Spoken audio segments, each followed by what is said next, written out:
네, 떡상하는 그날까지 백년화편과 함께 하도록 하겠습니다. 그리고 여러분이 혹시 원하시는 게스트, 이런 분 한번 좀 모셨으면 좋겠다 하는 분들이 있으면, 저희 뭐 실시간 댓글이든 아니면 고정 댓글에 남겨주시면, 저희가 최대한 노력해서 그분들 모셔보도록 하겠습니다. 누구 아니라는 말, 누구 좀 부르지 말라는 말, 이런 말씀도 물론 저희가 잘 참고하겠습니다만, 누굴 좀 모셔와라, 누구 좀 데려와라, 이런 분들 더 많이 남겨주시면 저희가 또 노력을 더 해보도록 하겠습니다. 자, 그러면 오늘 뉴스는 뭐 이분밖에 없죠. 네, 권순우 취재팀장님 모시도록 하겠습니다. 어서 오십시오. 네, 안녕하세요. 삼프로TV 권선우 취재팀장입니다. 네, 반갑습니다. 저 하차하라고 막 올라오는 거 아니에요? 이제? 그거는 아닌데 오구라 유나 비비 모셔달라. 우그라나 씨 저도 보고 싶어요. 그렇습니까? 오셔주세요, 정프로님. 김지원, 김채원. 자, 보세요. 여러분이 이 모양이니 우리가 어떻게 게스트를 비비를 지금 여기서 아침에 모셔서 뭐 밤양갱 얘기해요? 아이고.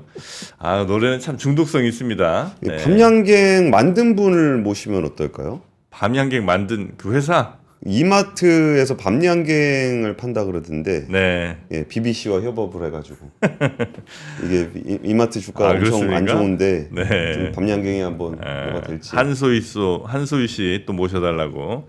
한소희 씨만 모시면 되겠습니까? 한소희, 류준열, 혜리 씨 같이 세 분 모셔야 말이 서로 이렇게 어디가 안 맞는지 우리가 또 밝혀낼 수가 있겠죠. 머리끄댕이도 좀 잡고. 네. 자, 그러면 뉴스 또 가보도록 진짜로. 근데 여러분이 혹시 필요한, 여러분이 이런 사람 좀 이번에 한번 좀 모셨으면 좋겠다 이런 분들 계시면 저희한테 이렇게 남겨주십시오. 저희도 어떤 분들 모셔야 될지 고민할 때가 많거든요. 네, 그럴 때 여러분의 댓글 보면서 저희 고민도 좀 해결하고 저희도 좀 열심히 노력해 보도록 하겠습니다. 섭외.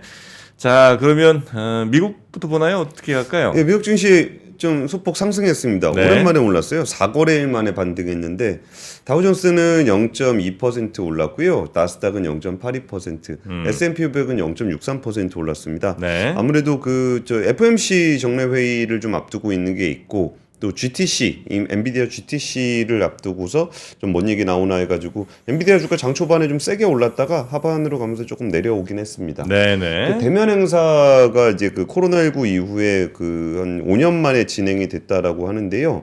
그 주변에 좀 GTC 가신 분들이 좀 있습니다. 네. 그래가지고 좀 가서 사진을 보여주셨는데, 와, 이렇게 사람 많아요? 장난 아니죠. 이렇게 사람 많아요, 진짜? 그러니까 여기가 지금 한 18,000명 정도 들어갈 수 있는 경기장이라 그러는데 거의 가득 메워져 있고요. 와. 여기가 사실 원래 GTC라는 행사는 그 인공지능의 미래를 볼 수 있다라고 좀 얘기는 하는데 어떤 거냐면은 엔비디아가 이게 칩을 만들잖아요, 반도체를. 네. 그럼 내가 진짜 좋은 반도체를 만들었어요. 네. 근데 사람들이 쓸 줄 몰라. 네. 어디다 써야 되는지 전혀 상상도 안 해. 아, 그리고 요런 거 쓰시려면은 이런 식으로도 쓸 수 있어요. 저런 식으로도 쓸 수 있어요. 난 그거 알려주는데요. 네, 그리고 엔비디아가 자율주행 쪽으로 진출을 했을 때 제가 네. 엔비디아 분들한테 좀 물어봤어요. 아니, 네. 자동차가 있으면 너네는 반도체 회사 아니냐. 그렇죠. 그러면은 니네가 자율주행을 해버리면은 자동차 회사들이 싫어할 거 아니냐. 네, 네, 그러니까 니네는 반도체만 팔고 네. 자율주행은 자동차 회사들이 하도록 해야 되는 거 아니냐. 네. 그랬더니 엔비디아에서 했던 얘기가 자기네들도 원래 처음에 그러려고 그랬는데 네. 반도체를 줘도 자율주행 솔루션을 너무 못 만든다는 거예요. 그래갖고 그러면은 반도체만 사셔도 되고요. 저희 반도체에다가 솔루션까지 얹어서 사셔도 돼요. 자율주행 솔루션까지 우리가 만들어서 드릴 테니까. 예, 제발 우리 반도체 좀 사주세요. 요런 행사가 원래 GTC입니다. 그리고 예전에 제가 요새 인텔 관련한 좀 책을 보고 있는데 예. 인텔이 초기에 처음에 그 CPU, 그 마이크로 프로세서를 좀 만들었을 때 이 반도체 하나면은 그 거대한 컴퓨터를 대체할 수 있다. 그랬더니 고객들이 뭐 말도 안 되는 소리 하지 말라고 아무도 안 샀다는 거예요. 그래가지고 열심히 돌아다니면서 이 칩을 이용하면 이런 것도 할 수 있고요, 저런 것도 할 수 있고요, 뭐 이런 거를 세일즈하러 다녔다는데 사실 젠슨왕 CEO의 얘기가 약간 그런 식이었습니다. 뭔가 인공지능 미래에 대한 이야기 그리고 요걸 사용하면 어떤 것들을 할 수 있는지에 대해서 GTC에서 매년 소개를 했어요. 네. 근데 아무도 관심이 없었죠. 그냥 그 업자들만 보고서 또 엔비디아가 또 기술들이 많이 좋아졌구만 뭐 이런 정도로 하고 넘어갔던 행사였는데 지금은 뭐 이 정도면 거의 그 연예인급 콘서트 아닙니까? 와. 아니 뭐 웬만한 연예인들도 저 18,000명 저렇게 모여서 예. 환호하기가 쉽지 않을 텐데. 그러니까요. 와 대단합니다 진짜. 그러니까 지금 이 시대의 그 실리콘밸리의 스타는 누가 뭐라 그래도 젠슨 왕인 것 같습니다. 그리고 첫 번째 뉴스는요. 네. 애플이 아이폰 신제품에 구글의 생성형 인공지능 서비스인 제미나이를 탑재하는 것을 논의하고 있다라는 얘기를 블룸버그 통신에서 보도를 했어요. 네. 거기에 뭐 구체적인 계약 조건이나 뭐 구현 방식이 알려지진 않았는데 뭐 애플 거에서는 뭐 항상 알려진 게 별로 없습니다. 근데 애플이 이제 오픈 AI하고도 좀 비슷한 논의를 진행을 하는 걸로 봐서는 네. 그 오픈 AI하고 구글하고 양쪽을 좀 보면서 저울질을 하고 있는 것 같다라는 얘기를 하고 있는 거고 또 사실 뭐 그 인공지능이 사람을 만나려면은 왜요? 아니 그러니까 굉장히 이거 큰 뉴스일 수도 있는데 예, 예. 이게 이제 구현이 되려면 예. 이제 애플이란 회사는 다른 회사의 어떤 서비스 같은 거를 그대로 그냥 그 디바이스에 딱 장착해 주는 거 별로 안 좋아하는 회사잖아요. 어떻게든 자기네 주도권으로 자기네 휘하로 이게 만들려는 그 성향이 굉장히 강한 회사 아닙니까? 애플이. 그거를 네. 조금 더 이따 설명드릴게요. 아 그렇습니까? 그러니까 일단은 인공지능이 사람을 만나려면은 하드웨어가 있어야 그렇죠. 됩니다. 디바이스가 필요하죠. 그러니까 이제 애플은 어쨌든 뭐가 됐든 갑이에요.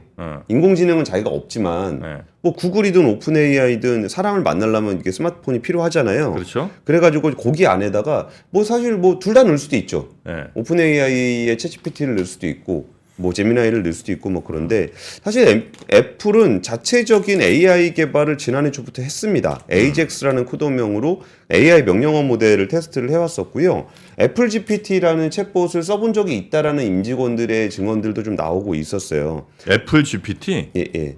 근데 그게 뭐 마이크로소프트나 이제 MS나 그 구글에 비해서는 좀 경쟁력이 좀 떨어진다라는 얘기가 좀 있었고 그러다 보니까 요새 그 애플카를 이제 그만하기로 했다는 얘기도 좀 보도가 됐잖아요. 네. 그러면서 애플카에 들어가 있던 그 기능들, 기술들의 인력들을 다 인공지능으로 옮겼다 이런 얘기도 좀 나오고는 있어요.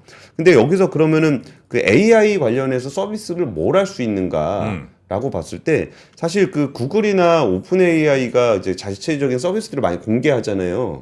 근데 그것도 사실은 자기들이 서비스를 제공한다라기보다는 오픈 AI의 GPT를 이용하면 이런 걸 할 수 있으니 이 클라우드를 좀 써주세요라는 얘기예요. 그러니까 소비자 여러분 이거 서비스 좀 쓰세요. 뭐 요게 아니고 네. 이런 것까지도 가능하니까 다양한 서비스 업체들이 API를 가져가다가 거기서 서비스를 하고 우리 모델에다 돈을 내세요. 요 얘기거든요.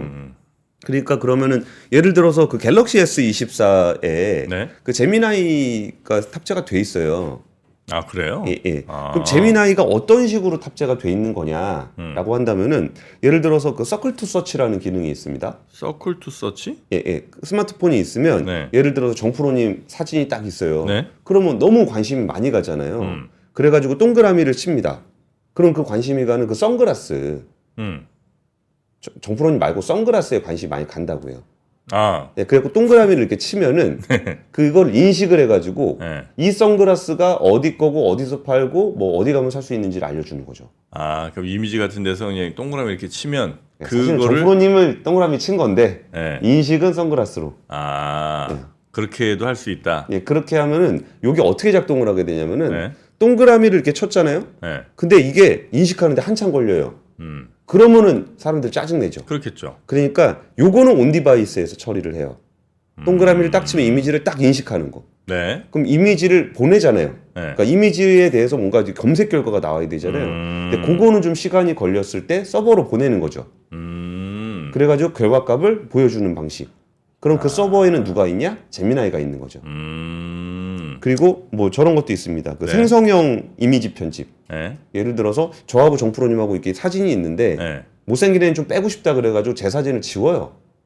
그러면은 여기 이렇게 사진을 찍었는데 제 사진을 이렇게 지우면 여기가 까맣게 나올 거 아니에요. 그렇죠. 그렇게 안 하고 이 뒤에 있는 배경을 생성을 해버리는 겁니다. 아 자연스럽게. 자연스럽게. 뒤에가 좀 비슷한 이미지로 해서 저는 빼고 여기에 이미지를 생성을 하는 거죠.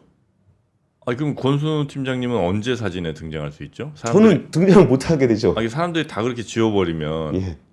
그럼 못 남는 거예요? 그 이제 목소리만 남는 거죠. 아, 이건 좀 너무 비인간적인데. 그러니까요. 이주호 기자를 데리고 앉히든가 해야 되겠죠. 이주호 씨. 그럼 네. 거기서 그 생성형 이미지 편집은 누가 네. 하냐라고 했을 때 그거는 이제 초고대 모델을 돌려야 되잖아요. 그러니까 그 뒷단에 제미나이가 있는 거죠.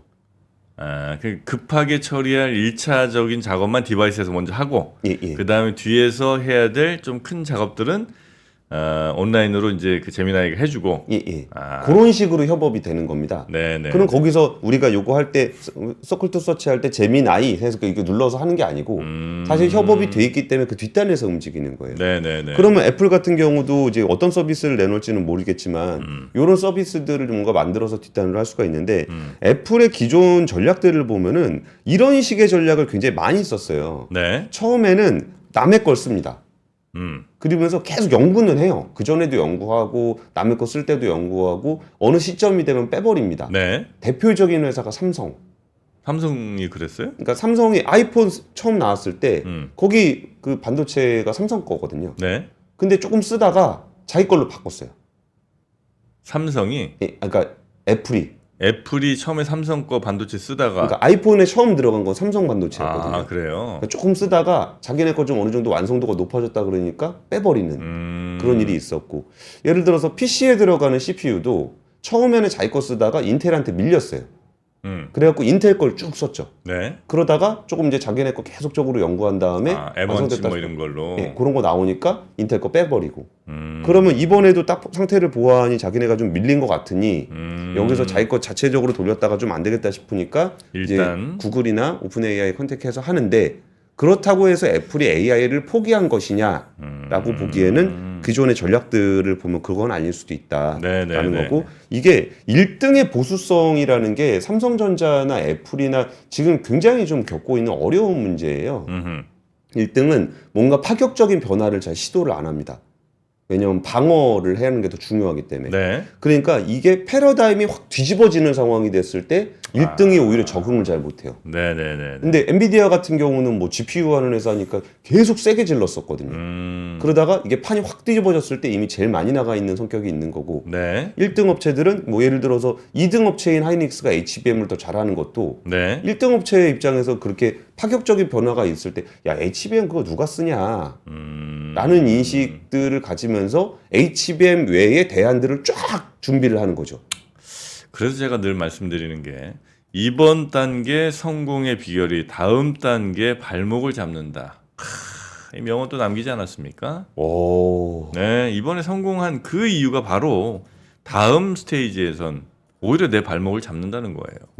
1등들이 항상 1등을 할 수 없는 이유가 바로 그겁니다. 맞습니다. 그리고 또 그렇게 되어야 우리 뭐 경제든 산업이든 계속해서 발전할 수가 있는 것이지요. 맞습니다. 네. 너무 완벽한 정리라 제가 덧붙일 말이 없어요. 네, 덧붙이기 아마 쉽진 않으실 겁니다. 예. 네. 자, 그래서 애플이 구글의 제미나이를 아마 탑재할 수 있는 이런 상황들이 될 것 같다는 뉴스가 좀 첫 번째로 있었고요. 예. 다음 뉴스 가보겠습니다. 두 번째 뉴스는 요새 물가 오르는 게 좀 체감이 많이 되지 않으세요? 저도 물가는 진짜 엄청 오릅니다. 그러니까 편의점에서 저도 한 끼 때우는 경우가 꽤 많은데 네. 뭐 우유랑 뭐 조금 사면 그냥 돈 10,000원이 그냥 예. 산 것도 진짜 별로 없어. 심지어 1+1으로 음료 샀는데도 음료수 하나에 뭐 그냥 뭐 1,500, 2,000원 그냥 넘어가니까. 저 어렸을 때 우유가 네. 그 200ml 200원, 500ml 500원, 1000ml 1000원. 밀리당 딱 원이었죠. 그렇죠. 네. 근데 요새 뭐 1000ml 하면 거의 3000원. 3,000원짜리 별로 없을걸요? 아, 그래요? 우유 또 잘 안 드시네. 오. 일단은 1000ml짜리가 별로 없습니다. 대부분 900 내지 뭐 750 혹은 뭐 920 요 정도로 많이 팔고요. 1000ml처럼 보이게 만드는. 그 다음에 슈링크플레이션 이미 일단 하고. 네, 그거 한번 기본 깔고요. 그 다음에 1000ml짜리를 보이는 애들이 보통 그냥 기본이 한 3,000 몇백 원 하고 뭐 좀 유기농으로 간다, 뭐 어디 무슨 저 초원에서 어쩌고 하면 그때부터 이제 4,000원, 4,500원 막 따라붙습니다. 예. 맞네요. 1000ml 제가 완전히 실수했네요. 우유 너무 비싸 요즘에. 제가 보통 편의점에서 먹을 때 300ml짜리 우유 많이 먹거든요. 300. 예, 예. 아, 300 있죠. 예, 그것도 뭐 한 2, 3천 원 하는 것 같더라고요. 네, 엄청 비싸요. 예, 예. 그래서 지금 근데 그러면 비용 제일 줄이기 어려운 게 뭐가 있을까요? 비용 줄이기 어려운 거? 예. 가계 소득에서. 월급? 아, 가계 소득에서. 예, 예. 가계 소득에서 먹을 거 비용 줄이기가 어렵겠죠. 애들 먹는데 뭐 못 먹게 할 수 없잖아. 애들 먹이는 거 어떻게든 줄입니다. 아, 먹이는 걸 줄여요? 예. 아, 좀 싸게 사서 학원비. 학원비는 하긴 뭐 깎아서 안 깎아주니까. 아이야, 아버지가 좀 힘든데 학원 하나 끊지 않겠니? 예. 이거 말하기 좀 힘듭니다. 아, 그래서. 예, 그래가지고 이게 제 학원비 굴리가 제일 힘든데 BC카드에서 분석을 해보니까 네? 2월 교육 분야 매출이 1년 전보다 무려 24%가 감소를 했답니다. 아, 학원비가? 예, 예. 아, 그래요? 그러니까 이게 진짜 다른 거 다 줄이고 하다가 진짜 마지막까지 못 줄였던 교육비마저도 네. 1년 전보다 24%가 감소를 했다라는 거예요.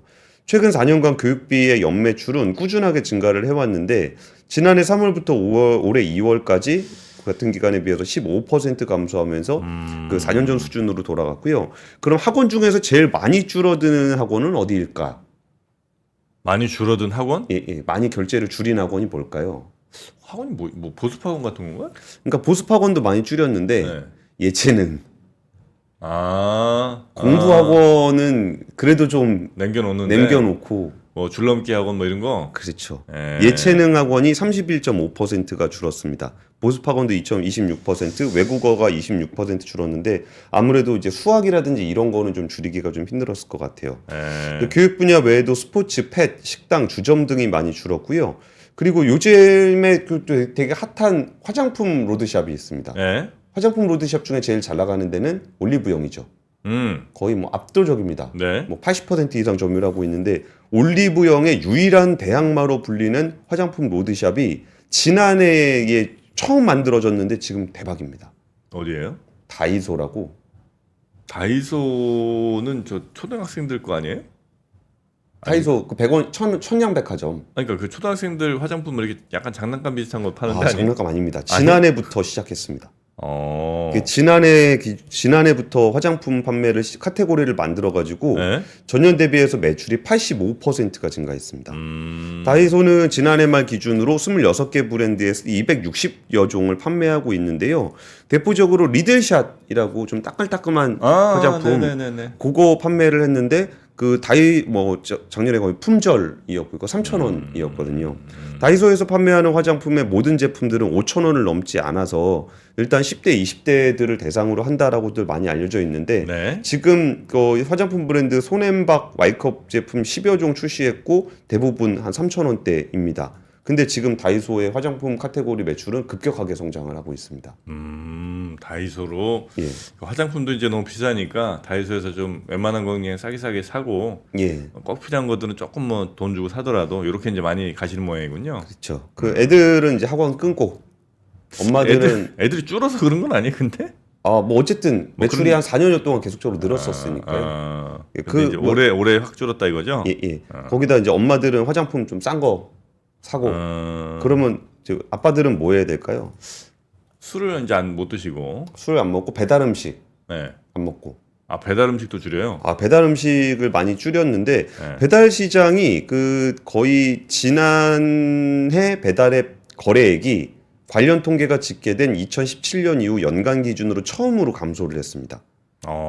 7년 동안 배달 서비스 거래액이 10배가 늘었거든요. 네. 근데 그게 작년에 처음으로 꺾였습니다. 와. 요새 배달도 뭐 시키면은 음식도 비싸고 배달료도 비싸잖아요. 진짜 비싸. 예. 그래가지고 여기서 어제 나온 뉴스가 쿠팡이츠가 무료 배달 서비스를 시작하기로 했습니다. 이거는 주문 횟수라든지 주문 금액이라든지 거리라든지 이런 거 제한 없고요. 네. 기간 한정 아니고 그냥 아예 배달 무료. 근데 이러니까 분명히 그 생각할 겁니다. 그러니까 요즘에 그러니까 작년에 배민이랑 쿠팡이츠랑 좀 세게 붙었던 게 네. 작년 4월에 쿠팡 이츠가 처음으로 그 쿠팡 와우 회원을 대상으로 음식 가격 10% 할인 정책을 썼어요. 하면 10% 할인 쿠폰을 넣거든요. 네. 그랬더니 이제 배달의 민족도 거기다가 또 이제 할인 쿠폰 넣는 경쟁하죠. 방식으로 해가지고 예. 이거 비교를 해보면은 뭐가 더 싼지 구분하기가 되게 어려워요. 네. 왜냐면 그 배달료 할인이 들어가는 것도 있고 뭐 음식 할인이 들어가는 아. 것도 있고 음식에 할인 쿠폰 들어가는 것도 있고 네네. 그래서 되게 복잡하거든요. 그러니까 이거를 뭐 배달료 할인을 해준다고 하더라도 여기서 음식 할인을 안 해줘 버리면 뭐 배달료 할인하는 게 무슨 의미가 있겠어요. 그래가지고 이번에 쿠팡이츠에서 정말 좀 칼을 갈고 나온 게 네. 별도의 쿠폰이나 할인의 중복 사용 가능하다. 아. 이 배달료 할인이랑 다른 쿠폰은 무관하다라는 걸 내놨고요. 쿠팡이츠가 지금 3위예요.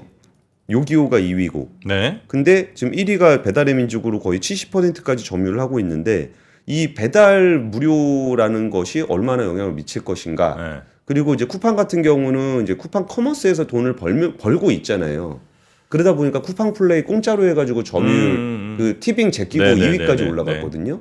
근데 쿠팡 이츠가 이제 근데 사실 배달의 민족은 그게 주업이잖아요. 그러면은 이제 실탄을 다른 데서 땡겨올 수가 없는 상황이기 때문에 좀 쿠팡 이츠가 여기서 또 어떤 플랫폼 전쟁을 일으키게 될지 네. 그리고 쿠팡이 또 이제 알리하고 또 싸우고 있는 게 있잖아요. 아, 막 상품들. 예. 예. 그러면 이제 배달 무료라는 것이 쿠팡 와우의 서비스의 질을 높여준다면은 알리하고의 경쟁 상황은 어떻게 될 것인가? 라는 플랫폼 경쟁도 좀 지켜볼 만한 것 네. 같습니다. 아, 근데 진짜 배달 음식도 비싸더라. 제 얼마 전에 햄버거 얘기 한번 들으지 않았습니까? 예. 예, 햄버거 엄청 비싼데 배달을 한번 제가 이제 그 분식을 한번 해 먹었어요. 그 떡볶이? 아, 예, 예. 떡볶이에 이제 김밥 필요하잖아요. 떡볶이, 김밥, 순대, 튀김. 아 튀김 예, 좀 예. 먹었죠. 아, 그게 한 2만 원 나오더라고. 그리고 15,000원 이하는 또 배달도 안 배달이 해줘요. 안 되죠. 예, 예. 예. 그래서 떡볶이가 뭐 그 떡볶이 하나로도 이제 비싼 애들이 있는데 그거는 이제 네, 제외하고 엽기 떡볶이 뭐 이런 거. 뭐 그런 건 예, 엄청 예, 비싸잖아요. 그래서 이제 그 떡볶이 자체는 뭐 6, 7천 원 요 정도였던 것 같은데 그거에 뭐 김밥 한 주라니까 또 김밥도 한 5천 원 이렇게 하고 또 튀김도 뭐 한 4, 5천 원 여기 이제 배달비 플러스 하니까 2만 원. 예, 예. 예, 분식 한번 먹는 게 보통이 아닙니다. 요즘. 저 떡볶이 되게 좋아하는데 한 번만 사주시면 안 돼요? 안 돼요. 여기 현선이네 떡볶이 되게 맛있는. 너무 비쌉니다 요즘에. 자, 그리고 세 번째 뉴스 가봅니다. 아, 진짜 시청자들만 사랑하시는 정프로님. 제 외사랑. 저는 이 사랑을 조금도 나눌 생각이 없습니다. 아파트 공시가격 나왔습니다. 예? 공동주택 공시가격. 공시가격은 다들 아시다시피 그 모든 조세 정책의 기준이 되고 네. 뭐 건보료, 뭐 세금, 뭐 이런 것들의 어떤 기준이 되는 가격인데요. 전국의 공동주택 공시가격이 1.52%가 오릅니다. 그러니까 정부가 이거 평가하는 거거든요. 그래서 1.52%가 오르는데요. 그러면은 이제 종부세 대상되는 주택 수는 1.56%에서 1.75%로 그러니까 전체 가구 수에 네. 좀 늘어나게 됩니다. 그리고 이제 다음 달 8일까지 소유자들의 의견을 받는다고 하는데요. 사실 공시가격 변화를 보게 되면 되게 좀 특이한 모습들이 좀 있어요. 이게 공시가격 변동률인데 네. 이게 공시가격이 이제 뭐 쭉 오르다가 15년에서 16년 넘어갈 때 뭐 5.9, 4.4, 5.0, 5.2, 5.98 하다가 여기서 19%로 급격하게 늘어납니다. 20년에서 21년에. 네네. 이게- 엄청 올랐죠. 예, 이게 왜 그렇게 됐냐면 그 아파트 실거래 가격이 올라간 것도 맞는데 이 당시에 문재인 정부에서 공시가격 현실화율이라는 걸 했었어요. 그러니까 매매 거래가 대비해서 공시가격이 얼마에 형성돼 있는가라고 했을 때 이 공시가격을 이제 올리겠다. 현실화율을 높이겠다. 그러니까 똑같이 100에 거래가 되더라도 공시가격은 60에 형성이 될 수 있거든요. 근데 현실화율을 70으로 올리겠다 그러면 공시가격이 그 실거래가가 변함이 없다고 하더라도 올라가죠. 70으로 올라가게 네. 되는 거예요. 그래가지고 공시가격이 이렇게 올라가다가 23년에 윤석열 정부 출범하면서 이게 너무 과도하다 그래가지고 공시가격 현실화율을 낮추었어요. 그렇게 되면서 여기서 급격하게 이제 18.63%로 떨어지는 모습을 보였고요. 네. 지금 올해는 공시가격의 현실화율이 69%로 지난해와 같은 수준입니다. 네. 그러니까 실거래가가 조금 올라간 거죠. 69%요. 예, 예. 네. 그러니까 100의 거래가 됐으면 69 정도로 공시가격이 산정이 된 겁니다. 그러면은 전국적으로 보게 됐을 때 보면은 전국 아파트 매매 가격 지수는 2.77% 하락을 했고 전국 아파트 실거래가 지수는 3.64%가 올랐습니다. 네. 이건 조금 달라요. 근데 지역별로 같이 살펴보시면은 서울 전국은 1.52%가 올랐는데 서울은 3.25%가 올랐고 부산, 대구, 광주 다 떨어졌습니다. 오른 데를 보면은 인천, 경기 이런 데가 주로 올랐고요. 세종이 6.45%로 가장 많이 올랐는데 네. 이거는 작년에 30%가 빠졌어요. 그 전년에.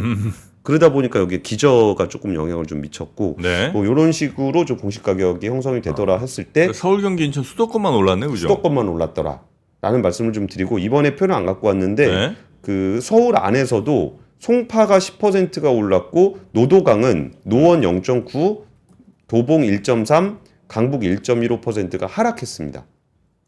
그러니까 서울 내에서도 그 송파, 강남 이쪽이 좀 많이 올랐고 그 마포 이런 데 좀 올랐고 그 노도강 강북 지역은 좀 빠졌더라. 그래서 이게 트롤림 현상이 가장 굉장히 크게 나타났고요. 네. 제일 비싼 주택 얘기는 또 이렇게 한 번씩 다들 얘기하시니까 공시가격 1위는 그 이름도 좀 어려운데 펜트하우스 청담. 저도 이게 이름이 좀 읽질 않네요. 그러니까 더 펜트하우스 청담이 공시가격 164억 원. 한 채? 예, 한 채에. 이게 아파트 맞아요? 예, 최고급 빌라입니다. 아, 빌라. 예, 29가구 있는 빌라인데 2020년 준공돼 가지고 고소영 장동건 부부 살고 뭐 박인비 그리고 뭐 일타 강사 현우진 뭐 이런 분들 거주하고 있는 그래요? 이런 데가 1위를 차지했고요. 2위가 변했습니다. 어디? 2위가 원래 나인원 한남이었는데 나인원. 예, 근데 2위는 올해 초부터 입주가 시작된 청담동의 에테르노 청담. 에테르노? 예, 예.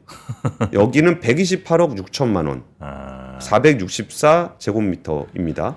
여기는 이제 송중기 가수 아이유 이런 분들 사시는 데고요. 아이. 3위는 나인원 한남으로 지난해 2위에서 한 단계 밀렸습니다. 공시가격은 98억 9,200만 원. 여기는 244제곱미터입니다. 작년 공시가격이 97억 400만 원이었는데 1억 8,800만 원 올랐습니다. 근데 사실 이런 거 우리랑 별로 상관도 없는데 뉴스는 참 이런 뉴스가 많이 나오는 것 같아요. 됐어요. 아예 관심 없는. 아니, 관심이 없는 걸 떠나서 예, 예. 130억. 아니 뭐 돈 많은 사람들이 뭐 살 수 있죠. 예, 예. 아니 뭐 그 뭐 사는 거가 그러니까 우리 살라고 만든 거 아니잖아요. 그러니까 예, 예. 뭐 그 뭐 우리 큰 상관은 없는데 뭐 하면 근데 130억씩 하는 집이지? 그렇다고 뭐 집이 막 160억. 집이 10배 크진 않을 거 아니에요. 별로 체감이 안 나시죠? 130억 얘기하고 제가 160억 얘기했는데 예. 뭐 130억이나 160억이나 아니, 그러겠지만 차이가 무려 30억입니다. 거긴 뭐 엄청 뭐가 막 좋은가? 막 거기 막 제가 듣기로는 이렇게 자동차 엘리베이터도 있고 막 그렇다는 것 같은데요. 자동차로 엘리베이터를 태워요. 네, 그래가지고 자기 집으로 이렇게 쫙 올리는 것도 있고 막 그렇다는 것 말도 같은데. 안 돼. 저는 그렇게 들었습니다. 가보진 못했지만. 그게 내가 차에서 안 내리고 그냥 집까지 가겠다 이거예요? 그쵸. 그건 아닐 것 같은데. 그리고 자기 그 차를 예. 그 다른 주차장에 대고 싶지 않은 것도 있고요. 뭐 그거야 그럴 수 있는데 지정 주차하면 되지 그거는.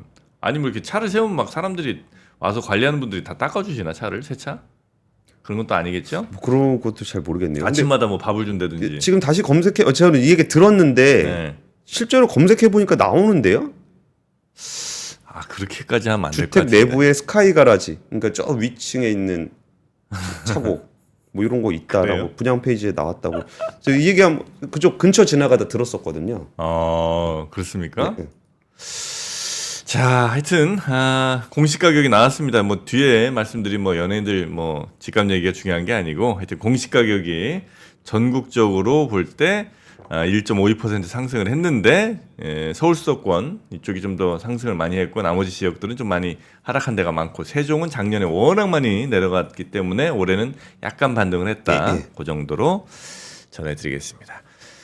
부동산 얘기는 잠시 후에 다시 한번 좀 나누도록 하고요. 우리 건 팀장님 고생 많으셨고 고생 많으셨습니다. 예? 네, 계속 고생하겠습니다. 계속 고생하시고요. 내일 다시 아침에 고생하는 모습 뵙겠습니다. 고맙습니다. 감사합니다. 네, 박병창 이사님 모시겠습니다.